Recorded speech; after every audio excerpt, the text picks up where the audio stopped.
Le doy la bienvenida al estudio a la senadora Lili Téllez. Gracias por aceptar la invitación para venir otra vez. Muchas gracias, Guillermo. Encantada de estar aquí contigo. Gracias por invitarme y buenas noches a todos. Hay muchos temas en la agenda y quisiera empezar con el que me parece más relevante de todos por lo que representa para el futuro de México, que es la educación. Ya ves que se viene hablando de que se van a convertir la educación preescolar, primaria y secundaria en vez de los 11 grados que son ahora, en 11 fases. Y voy a mostrar aquí un tuit que publicaste a propósito de que se empezó a hablar de este tema, donde dices, y me parece un concepto muy importante, el gobierno dará un golpe mortal a la educación de los niños. Y describes ahí lo que eliminará: calidad, crecimiento sostenido, especialización, competencia, meritocracia. En lugar de maestros, esto es especialmente delicado, habrá líderes sociales. Y luego rematas con la jiribilla política que pones en tus comentarios. Necesitan ciudadanos estúpidos e ignorantes que voten por Morena. Dame tus puntos de vista sobre este tema de la educación. Es que no puse en este tuit algo que es muy importante. Parece que el gobierno también lo que quiere es una tajada del presupuesto para imprimir los libros de texto. Como todos sabemos, la Secretaría de Educación Pública requiere muchos recursos, mucho dinero, y en gran parte para hacer los libros de texto. Y como el presidente López Obrador, el doblado, según Trump, se ha quedado sin dinero, se ha estado acabando el dinero del país, anda desesperado buscando de dónde echar mano para tomar más recursos. Entonces parece que quieren hacer, en lugar de grados, estas fases revueltas, que primero y segundo de primaria sean prácticamente lo mismo, y quitar la mitad de los libros de texto, que los maestros, que ahora van a ser líderes comunitarios o líderes sociales, no tengan que apegarse a ciertas reglas, que se quite calidad, que se quite la meritocracia, el crecimiento sostenido, en fin, que los niños ya no se van a preparar para competir, sino para convivir. Entonces parece que una parte importante es quitarle una tajada al presupuesto que va para los libros de texto. Y es un golpe mortal a la educación, por supuesto que lo es. Y el remate en esa opinión que emití en esa red social es lógico. Estamos en un momento en el que vemos al gobierno de la 4T en una desesperación porque la realidad les está dando una paliza y las cosas están saliendo mal en todos los ámbitos. Entonces necesitan golpear la educación para que haya más ciudadanos en la ignorancia y viviendo en la estupidez para que voten por Morena, porque solo desde la ignorancia y desde la estupidez se puede ratificar y se puede aprobar un gobierno como el que estamos viendo. Tema que se debería discutir ampliamente en el Congreso. Esto es de los temas relevantes. La educación representa el futuro de este país, que sea un país que realmente se desarrolle, crezca, se transforme en realidad, y no que sea un país de gente que es incapaz de competir con el resto del mundo. Y me llama la atención el terror que le tiene el presidente de la República a esta palabra, la meritocracia, al concepto de meritocracia. Simplemente no quiere que existan ciudadanos capaces de salir adelante por méritos, porque pretende simplemente seguir comprando el voto. ¿Qué destino le ves a la reforma electoral que de última hora, ya por cerrar el periodo ordinario, le propone el presidente al Congreso? La Cámara de Origen es la Cámara de Diputados, ahí supuestamente se dictaminará e iniciará la discusión, pero ¿qué futuro le ves a una reforma de esas características? No va a pasar esa reforma electoral y además es simplemente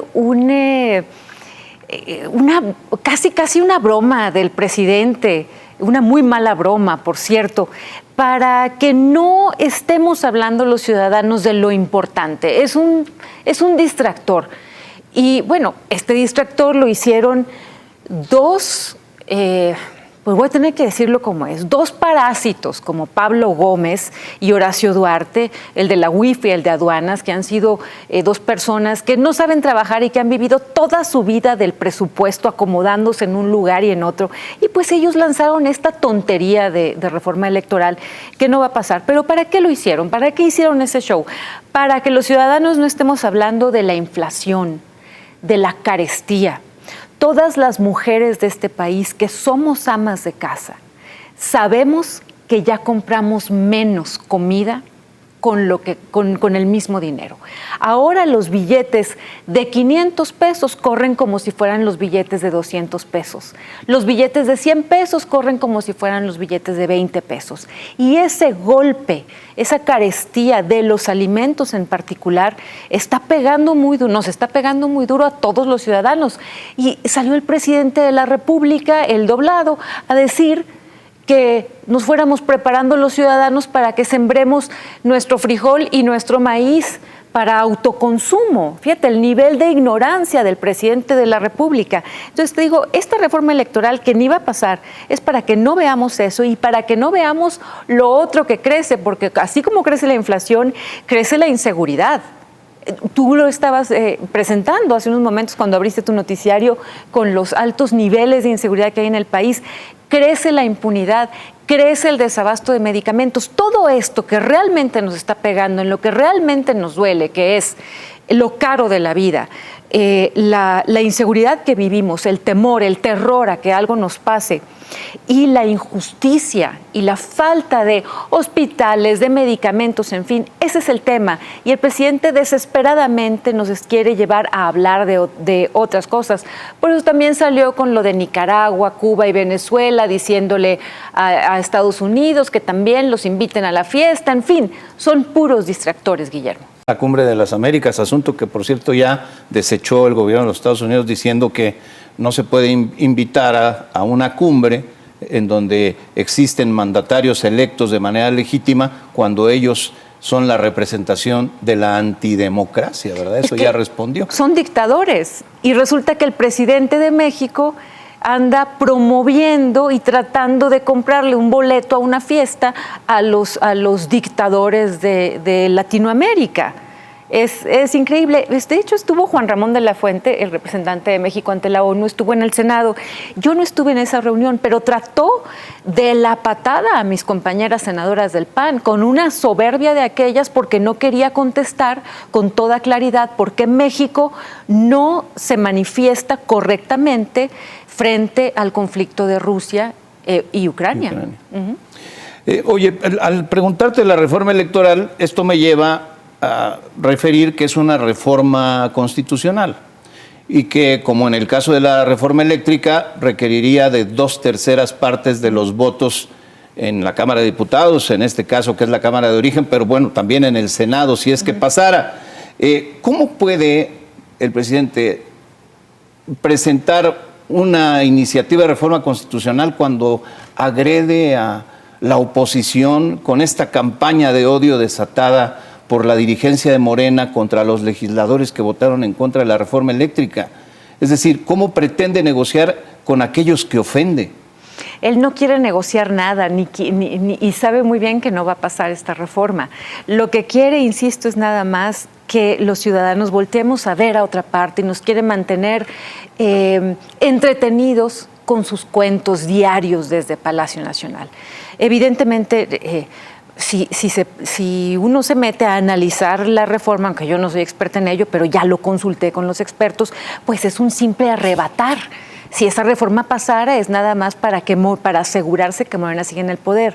Porque estamos viendo a un presidente que finalmente no ha sido presidente, sino que ha sido un candidato eterno y ahora mismo sigue como candidato. Y tenemos, el presidente hablaba hoy de una paliza, hacía referencia a una paliza que supuestamente él anticipa respecto al siguiente sexenio, pero la paliza en realidad es la propia realidad que está llegando a la 4T y que ya no saben cómo manejar. Ahora, respecto a la campaña de odio, es brutal el ataque a la República, brutal el ataque a la democracia tal cual. Y no me quiero escuchar dramática, pero pero sí me gustaría pasar el mensaje a las personas que nos están escuchando de que esto es realmente muy grave, porque por supuesto que los legisladores de Morena, a ellos les encantaría vernos en la cárcel a los legisladores de oposición que no votamos conforme a los deseos del presidente. Quiero decir, es un hecho que sí les gustaría que se nos metieran a la cárcel y ya repartirse ellos el país. Es simplemente, rebasa cualquier expectativa mala que hubiéramos tenido de este movimiento. Y yo hace un par de semanas le pedí a la senadora Citlali Hernández que se hiciera responsable de la campaña de odio que iniciaron, porque recordarás que es un diputado que me da mucha pena, creo, el líder de Morena en la Cámara de Diputados, Mier, creo que es de Puebla, sí, que Ignacio dijo que Mier había que poner a los legisladores de oposición en un paredón y matarlos pacíficamente. O sea, ni eso saben expresar. Entonces, yo le decía a la senadora Citlali, ¿cómo se va a responsabilizar ella misma de esta campaña de odio que inició junto con Mario Delgado y este señor poblano? Y puso cara de yo no fui. Constantemente en el Senado vemos eso, a puros porristas, puros senadores de Morena que solo están ahí para atender lo que diga el presidente, tal y como lo dice, sin mover una coma a nada, y que en lugar de leer la patria es primero, como dice en el Senado, ellos leen AMLO es primero, y en lugar de cantar el himno nacional, cantan es un honor estar con Obrador. Toda esa locura de ellos, a la hora de que uno les pide cuentas, ponen cara de yo no fui, de yo no tengo nada que ver, de ustedes son, de a mí ni me voltees a ver. Es una falta de responsabilidad total. ¿Por qué? Porque se volvieron locos con el poder, Guillermo. Oye, ahora que hablas de senadores de Morena, ¿qué te parece lo que dijo en tribuna del Senado el senador César Cravioto, que es el vocero de la bancada de Morena, y que dijo que si los gobernadores de los 6 estados donde va a haber elecciones dentro de un mes se portan bien y no meten las manos en el proceso, tendrán una embajada? Una embajada o un consulado. Qué cosa, ¿verdad? ¿Dónde hemos llegado? Tenemos 2 momentos en el Senado de la República que para mí son increíbles, y a veces digo hay que volver a ver el video para checar que sea cierto. Uno fue hace unos meses con una senadora de Tlaxcala que se levantó a tribuna y dijo en tribuna que era un honor ser la oficialía de partes del Ejecutivo. Lo dijo tal cual. A ese grado han perdido ya la razón, y en ese grado se están agachados frente al presidente. Y la otra es esta que mencionas, a Cravioto, que es el suplente de Martí Batres, ofreciendo literalmente al que se porte bien, gobernadores, aquí les vamos a dar una embajada. Y ese portarse bien, esa expresión es interesante analizarla, porque es la misma expresión que usa el presidente de la República, y la usó particularmente después de las últimas elecciones para referirse al crimen organizado. Dijo que el crimen organizado se había portado bien. ¿Qué significa? Que apoyaron al presidente, y ahora César Cravioto lo usa en ese sentido con los gobernadores. Pórtense bien y tendrán el premio. El pórtense bien significa apoyen al presidente AMLO. Y bueno, en mi tierra en particular ha sido una de lo más vergonzoso que hemos visto en la historia, que tanto el presidente como el actual gobernador hicieron una campaña sobre la corrupción de la exgobernadora Claudia Pavlovich, y lo primero que hicieron al llegar fue premiarla con un consulado. Y ya calladitos no dicen nada de la corrupción que ellos mismos denunciaron y que ellos saben que existe. Déjame preguntarte sobre algo que apenas está surgiendo a la luz para conocer tu opinión. Rogelio Jiménez Pons, que es subsecretario de Transporte en la Secretaría de Comunicaciones y Transportes, dijo que se va a emitir un decreto por el cual se reducirán de 61 a 50 operaciones por hora, hablamos de salidas y llegadas de aviones en el Aeropuerto Internacional de la Ciudad de México, para reducir la saturación del aeropuerto por un lado, pero por el otro para llevar vuelos a Santa Lucía, es decir, vuelos por decreto al aeropuerto de Santa Lucía, porque no hay vuelos por mercado, porque simplemente no es rentable para las aerolíneas.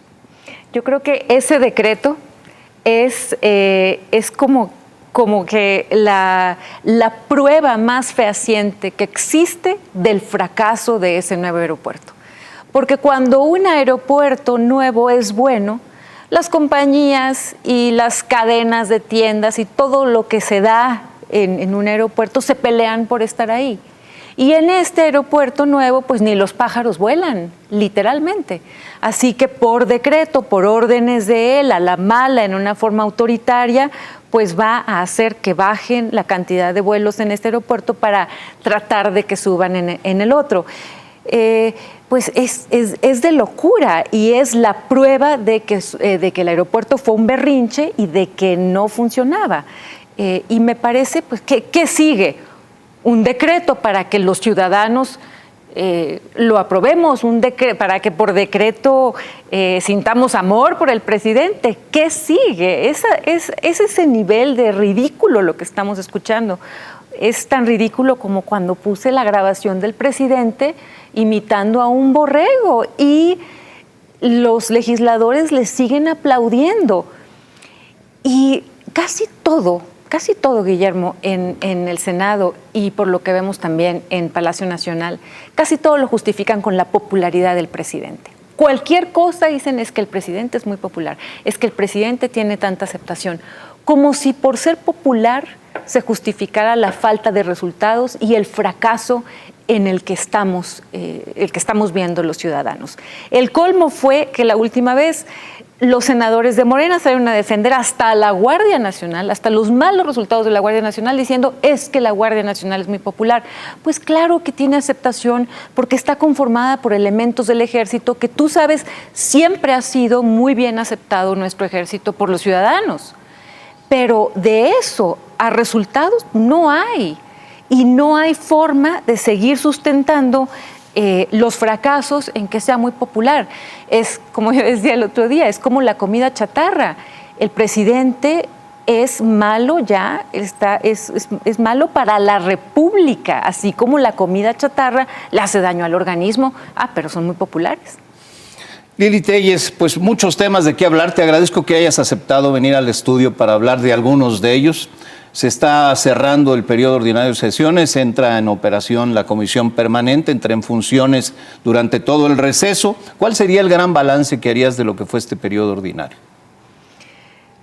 Pues la oposición hicimos un buen trabajo en el sentido de que hicimos contrapeso al Ejecutivo. Y vale más en estos tiempos porque tenemos a un presidente que su sueño es cooptar completamente la autonomía de los otros dos poderes.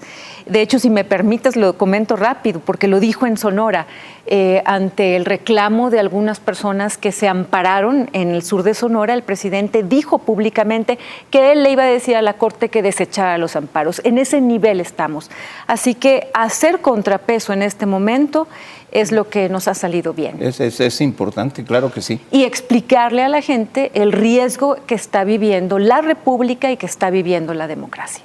Lili Téllez, gracias otra vez. Gracias a ti, Guillermo. Hasta pronto. Noches.